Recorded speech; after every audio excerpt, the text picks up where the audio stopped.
Dori Freeman, welcome to The Right Note. You're from Virginia, the Appalachians. Yep. Music in your background, music through your life.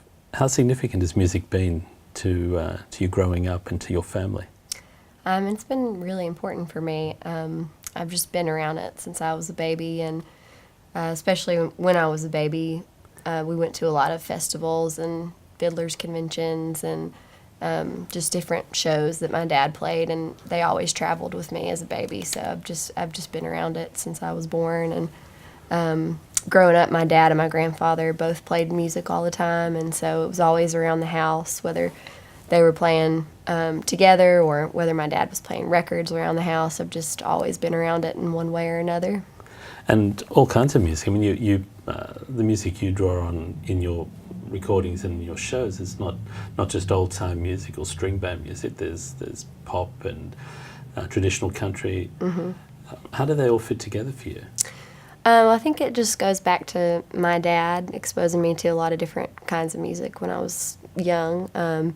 He played, certainly bluegrass and traditional and old time, like the area that we're from, but also a lot of old country and jazz and swing, and then some like 70s pop, like Linda Ronstadt and people like that. So he just always introduced me to a lot of different kinds of music, so I give him a lot of credit for that.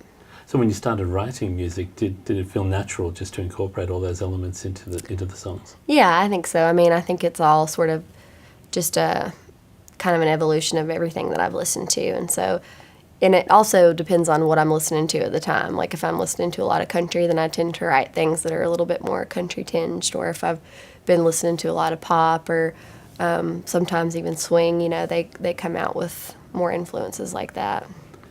You've written a song that you think would be perfect for Loretta Lynn. Will you actually take it to her, or you're just hoping she might discover it in the ether? Probably just hoping she might just happen upon it. I doubt that anything would happen with that, but I do admire her a lot, and I was listening to her a lot when I wrote that song. When I saw you play a couple of nights ago, you played a song, and I think you can record a song that your grandfather wrote.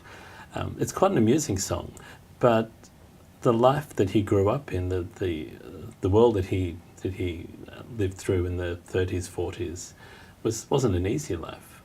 No, it wasn't easy by any means, especially for his mother, who I suspect probably had ambitions of being a musician herself, but she wasn't able to because she raised her siblings, and then by the time they were grown, she was married and had kids of her own. And then my grandfather, similar with him, just a hard life growing up. They had to community get together and hoe the fields and grow corn and take care of each other. And I feel fortunate that I didn't have to do that growing up, and that's part of the reason I think it's so important to carry on the tradition of that music, is because my grandfather and other ancestors have given me a life where I don't have to worry about those things. It's music that's very specific to where you grew up and very American, but you've been here for the Sydney Festival, and the reaction you got was pretty good.